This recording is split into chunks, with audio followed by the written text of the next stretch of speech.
Ladies and gentlemen, welcome to the Horsemanship Journey podcast. My name's Shane Jacob, your host, and I appreciate you taking your time to join us today. Don't forget to check out Stable Living at thehorsemanshipjourney.com. Stable Living is our online coaching program that uses principles that we see in horses to help teens and their parents thrive through the transition to adulthood and teens to continue to thrive as adults.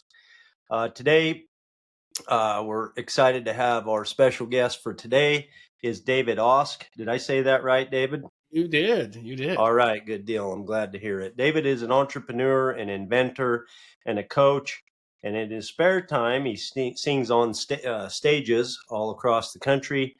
David, you've done so many things. I thought it'd be best if I left you to most of the introduction. So appreciate you taking your time to be with us today. Tell us a little bit more about yourself, your story, where it started, and how you got to be where you are.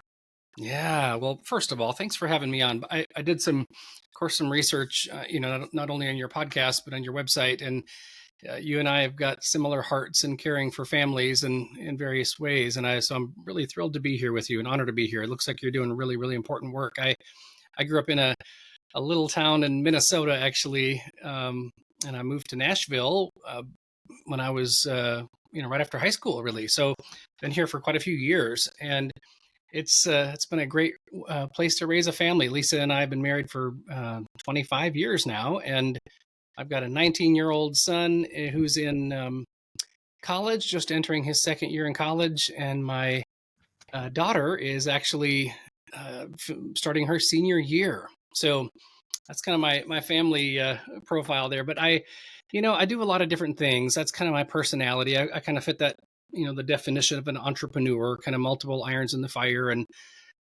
by the way, I used to think that I just had kind of a short attention span and couldn't, stick to anything. And what I realized is nope, that's actually my personality. And I have kind of a wide desires and a wide skill set. So I've invented a product about 10 years ago with my brother-in-law called the Stat Guard Plus, and it's a thermostat guard with a combination lock, so you don't have to worry about losing that little key. And we sell in about 3,700 retail stores. I facilitate a mastermind group within the Iron Sharpens Iron Mastermind. I do some life coaching, and like you said, I do some music. So I moved to Nashville, like millions of people, right, to be a vocalist, and I was a vocal major at Belmont. And I still do quite a bit. So it's fun to kind of have a side hustle, as it were, that is not only life-giving, but, can be kind of lucrative as well. So, yeah. Right on. Well, tell us, you're in these masterminds and you're out there and you're coaching, and what do you see what do you see when you look into the world? What do you see the obstacles to success? What do you see people stumble? What's the big holdups?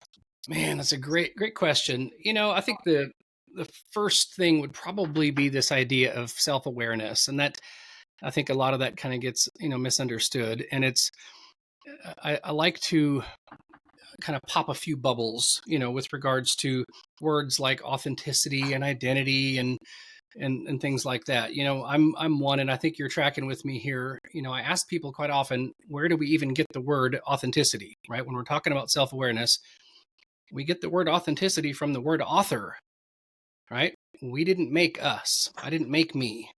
In fact, I didn't choose my eye color, my taste buds, and even in the land of the free and the home of the brave, I didn't choose my own personality. We don't choose anything. We get to choose what we do with it. But how do we know that that's true, like gravity? Well, those of us who have kids, Parker and Kate, right? Parker, when he came out of the gate, he was so him, right? He's just wild. And I mean, he had all of these likes and dislikes and fears and just everything from the way he would kind of growl when he played when he was, 2 and 3 years old, to the things that made him laugh. And guess what? My daughter, very different, right? Me and my siblings, right? We're vastly different. And children, when they're in, those early years, right? 0 to, I don't know, 5 or 6 years old, they're not thinking about being authentic, right? They're like we are, um, until the life kind of punches them in the face a little bit. But every little spirit is so different. So what I think is fascinating is when we as adults can kind of get over our own egos a little bit and start answering some really, really important questions about, for instance, core values, right? That term gets thrown around quite a bit too, but I like to say, what does your core happen to value more than anything in the entire world? Well, we're limited to the English language, or I am anyway. And in our culture, there's, I don't know, 80 or 100 possible core values with some overlap, of course. But here's what's interesting. So Shane, if you and I were to do a core values assessment right now, and you were to, put a check mark next to the ones that you resonate with, and then narrow that down to 20, and then narrow that down to 10, and narrow that down to 5, and put those things in priority, right? A hierarchy, it would be different than mine. And if you couple that, so this idea of authenticity, right? What makes up a person? We can say mind, body, and spirit, but you have values, but you also have convictions. Well, that's not a value. A conviction is what do you believe is right and wrong. A virtue is something else. A virtue is this idea of an outward focus. What type of an impact do I want to have on those around me? And I mean, of course, then you look at strengths and how do I want to apply those strengths? And I like to say, like what gives you goosebumps, right? What is it that puts that lump in your throat in a really good way? And that's different for everybody. And you put all of that stuff together and we are so vastly different. But again, what are we really doing? We're identifying, right? Identity, all of those things. And it's kind of simple and kind of complex at the same time. And I think that, so to answer your question in a pretty long form here, is that self-awareness piece is vital. And I think that's where most people, shoot out of the gate, and they're trying to please their dad, they're trying to please their uncle, please their teacher, please some talking head on TV, or not look like an idiot. They don't even know who they are, let alone why they're doing anything. So I think that self-awareness piece is absolutely front and center. And if you don't get that right, you're going to spend years, decades, maybe your entire life completely exhausted living someone else's definition of success. So true. So true. That's a great point, just to be aware of, take the time to know who we are, know what we want, know what our values are, and so on and so forth. That this word authenticity it's an interesting word to me. When I hear people use it, sometimes I really wonder what they mean. Do they mean Yeah. that they want to be their natural self? Do they mean that they want to be true to themselves? Do they mean that they want to be, act on their feelings? Is that being authentic? Is it just kind of whatever you feel in the moment? I mean, like Yeah. I don't know what people mean by that. I think that uh, maybe they're just not aware. Well, and that's it, right? Nobody really talks about this stuff because, most parents, I mean, your parents, they probably didn't talk about it. Mine kind of did, but I think our generation, albeit we've got a bit more time on our hands because we live in a world that's, rather easy in many aspects, we've got some more time to even contemplate some of this stuff. But I think it's really important to understand, that we don't make, good things ultimate things. There's a progression to understanding, I'll say whose we are and who we are and how all of that plays out naturally.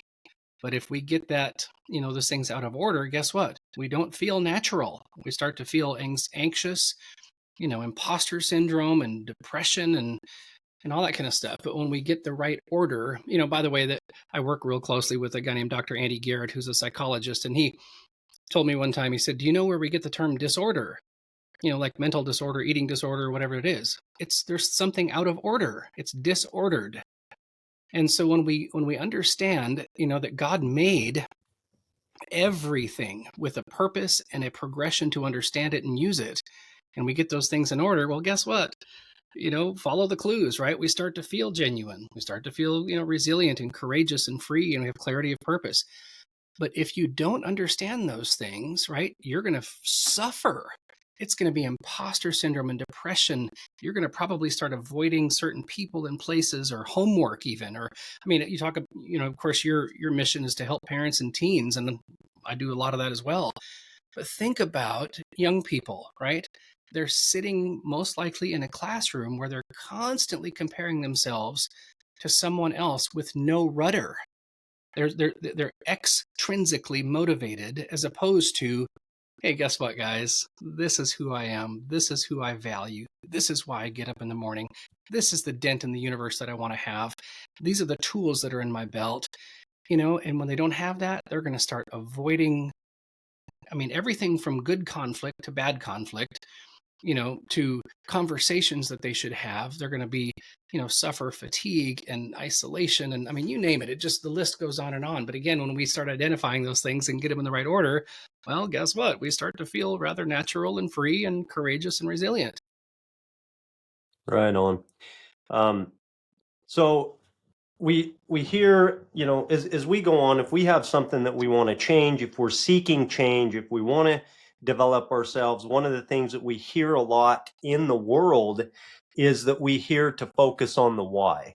We hear a lot about the why. Yep. Which I believe is important. You have a different perspective on that, or a unique perspective, I'll say, because I've heard you say that to never start with why.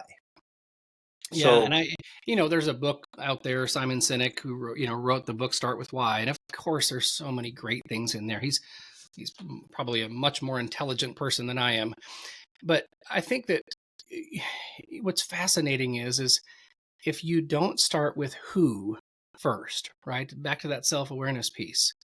Your why might be somebody else's. Your why might be the cool person next to you. If you're in high school, your why might be your dad's. And not that he has a bad why, but it's just not yours. You're not the same person. Your why might be Joe Rogan's, or heck, it might be Shane Jacobs, right? It might be somebody that you just really admire, but since you lack that inner constitution and that the I like the word constitution, honestly, like it's written down.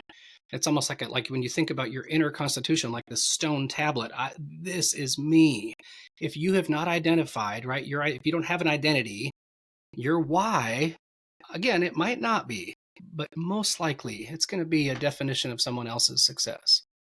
When you talk about the who, like you've talked a little bit about this, but really, what's the steps? What are you suggesting when we define who we are? And if we don't, we can't have the awareness, and we can get stuck, and we can't make progress if we don't have this awareness. But so how do Yeah. we go about establishing the who? The who, yeah. So, of course, in an ideal situation, right? Everybody. So let me paint the picture this way. My favorite quote really in the last couple of years has been by Benjamin Disraeli, former PM of England back in the 1800s. And he said, the greatest good you can do for another is not to share with him your riches, but to reveal to him his own. Well, think about what does that look like, in the case of being a dad, right? Wouldn't it be just the greatest thing if every father knew who he was, right? There wasn't this big question mark. And then when he was raising we'll just say, since we're talking about sons here, raising his son, and be able to look at his son from an early age, right? I'm talking 3 and 4. Hey, buddy, I saw yesterday when you did this, when and heck, I'll paint a picture using your life there with, horses and everything else, right? Hey, buddy, when I saw you when you roped that calf the other day, or when you, wrestled that sheep to the ground, or whatever it was, right? You helped us, complete whatever task on the farm. I could tell that it was kind of scary for you, but I loved your courage there. I love that you stepped out and you did it anyway, and you trusted me because I was standing there with you. Or maybe they get a little bit older and their son is sitting on the front steps with a buddy, and he's asking his friend great questions like, man, how are you? You've seemed like you're a little bit down lately. And the dad comes in later and says, hey, I was actually sitting around the corner listening to your conversation with your friend, and I love how you cared for them. I love how you ask questions. It's obviously important to you. Those types of things are important to you, aren't they? right? So you're seeing something in a younger person, and this should be fathering first and foremost, but then of course a mentor, coach, whatever it is.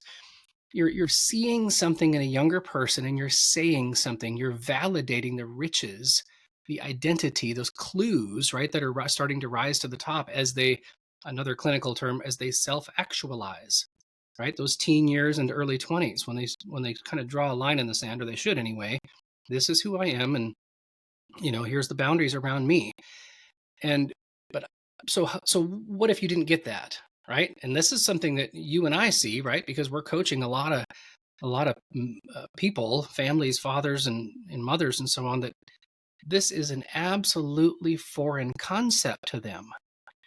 So what I think is fantastic is it really starts with just asking great questions in a really safe place, right? If someone asks you the right questions in the right format and the right progression, oh my gosh, you can start identifying that stuff rather quickly.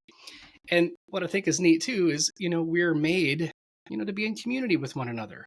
It's the entire point of life. There is no other point to life. It's all about relationships. The rest is a context. What does that really mean then? It means that when we're standing next to the people that, we're doing life with, it's if I see something in my friend Al, right? And I'm 50. He'll be 50 in the next week. But I still, to this day, he and I have spent almost every day together since we were 4 years old, and we still affirm and validate one another because we need it, right? If I sleep, I forget. So we were made to give, to love, to pour into, to lift up, to shine a spotlight on. It doesn't matter if it's a teenager or a young person. We all need that. And that's what love looks like, right? It's not just, hey, I love you. It's okay, great. But boy, you start validating someone's character and action, that changes their life. Yeah. That is such a interesting response you had to that question, and I love the quote. I'm gonna remember that about not sharing our riches, but helping people see their own. That's awesome. Oh man, it's so good.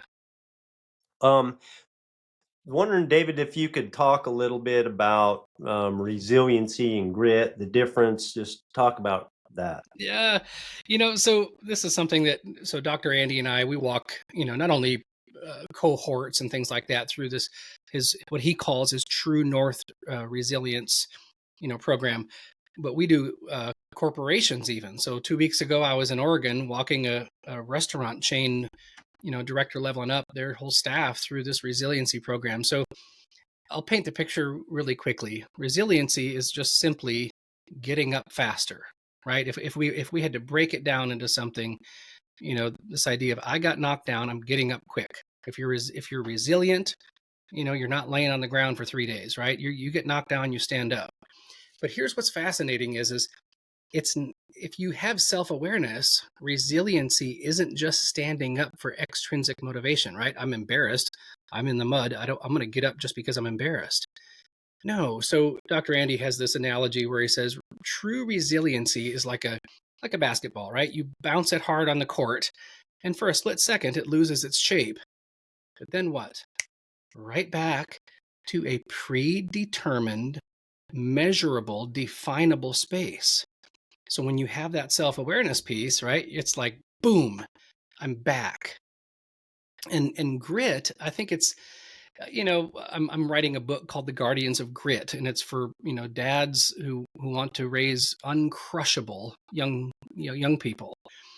And so grit to me is exciting. It's this idea of traction, kind of this fortitude piece where I'm going to do something difficult over a long period of time because what's on the other side of that hill, as it were, is worth fighting for. But again, we can be kind of gritty for the wrong reasons, right? I spent many, many years wanting to accomplish things and being kind of gritty, like staying with stuff. But it was exhausting because I was extrinsically motivated. I was doing it for the applause of everybody around me. I wanted to, quote unquote, be somebody, that the world thought was valuable, or at least not be a nobody.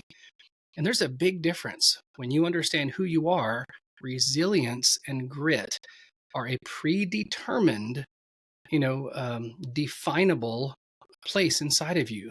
You're driven intrinsically as opposed to fear and shame. Awesome.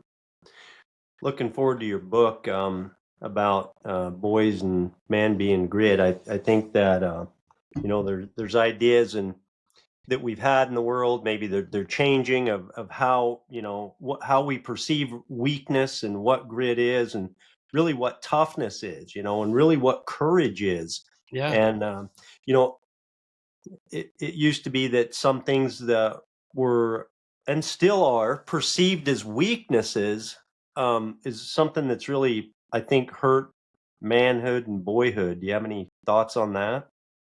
Yeah, I think I grew up largely in a kind of an older school society where, if on a basic level, and we've heard this before, but right, if you cut your hand or whatever, you better wrap duct tape on it and keep on going. Well, sometimes that's actually quite appropriate. Don't be a sissy. Like at the same time, I grew up in a family where if you needed 5 or 6 stitches, you still wrapped duct tape on it and walked it off. Where, okay, come on, you're human. Be self-aware enough to care for yourself and love yourself enough so that you don't have to have some, deformed finger or stupid surgery later. And so I think there's that balance between, um, yeah, just understanding, is the task at hand worth pushing through right now? Or, what, self care is a bit more important. And then, of course, just this idea of, emotions and so on. Sometimes, we, there's I think, a popular sentiment out there that we cannot trust our emotions. Well, you know what? I think there's some validity in that. At the same time, I like this idea of following the clues, right? When you start kind of acting in alignment with the person that God created you to be, this idea that why am I different from, my brother or my sister for that matter? And why am I different from you? And I start dialing in those things. Man, my emotions are really important because they give me clues as to, am I headed in the right direction?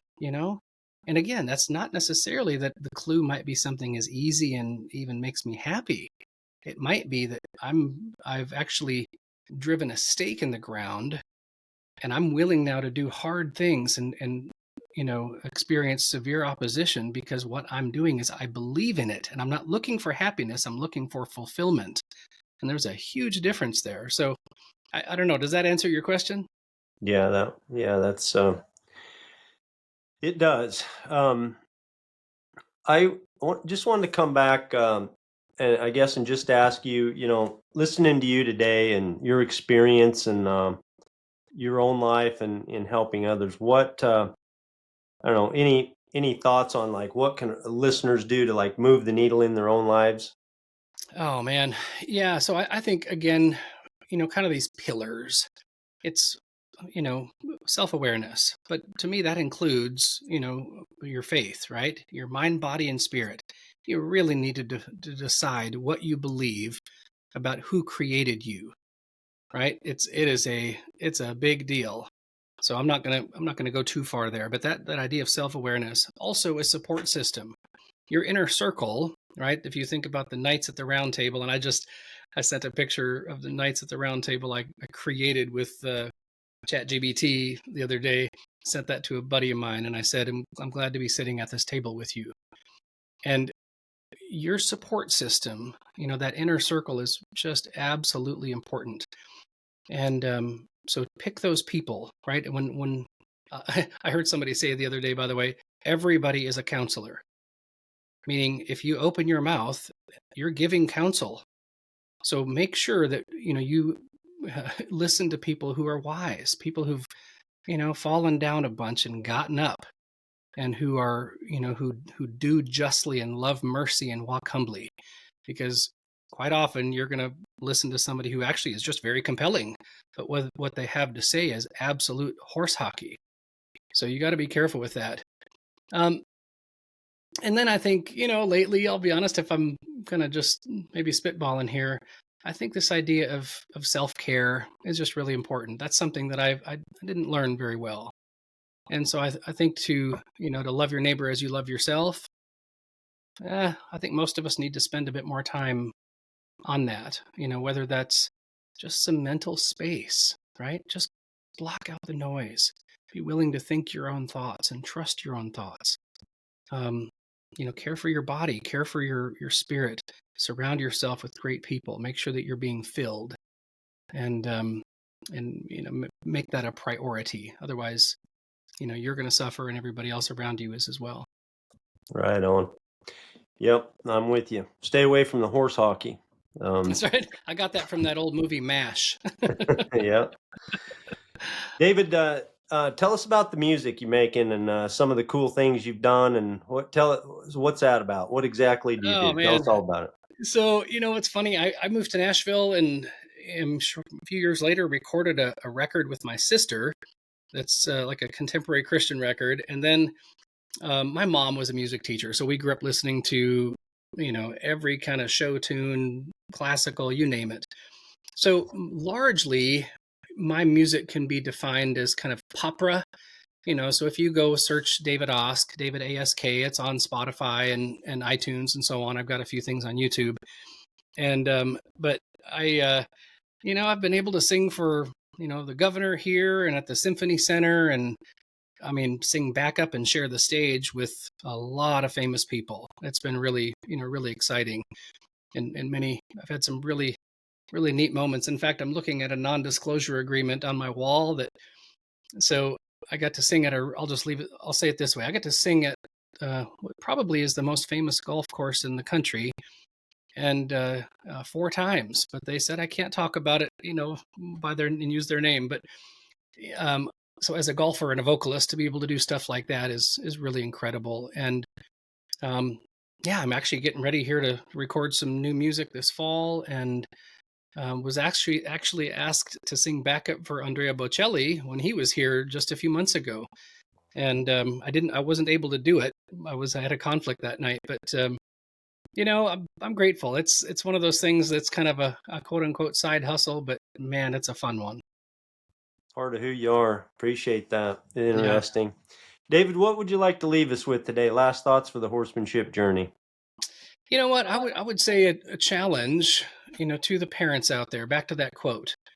The greatest good is that you can do for another is not to share with him your riches, but to reveal to him his own.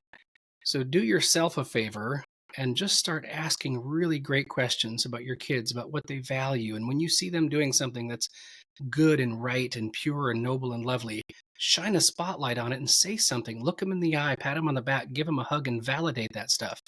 That's when they're going to start, having a real sense of ownership of who they are, and self-trust and self-esteem and all that kind of thing. It's really, really important. Well, I appreciate that. Super solid advice. Thank you so much. David, where can people find out about what's the best way to reach you, find out what you got going on and all the different things you got? Yeah, well, thanks. So my website is davidask.com. If you want to check out my thermostat guard line, if you run a business and or heck, for your home for that matter, and want people to stop touching your thermostat, you can go to statguardplus.com. And let's see, my email address is hello@davidask.com. So I'm on all the socials and things like that, but I'd love to connect. And if there's something I can do for you, your audience, whatever, no strings attached, I'll do my best. Awesome. David, thank you so much for joining us today on the Horsemanship Journey podcast. We wish you continued success. Ladies and gentlemen, David Osk. Thank you. Thank you.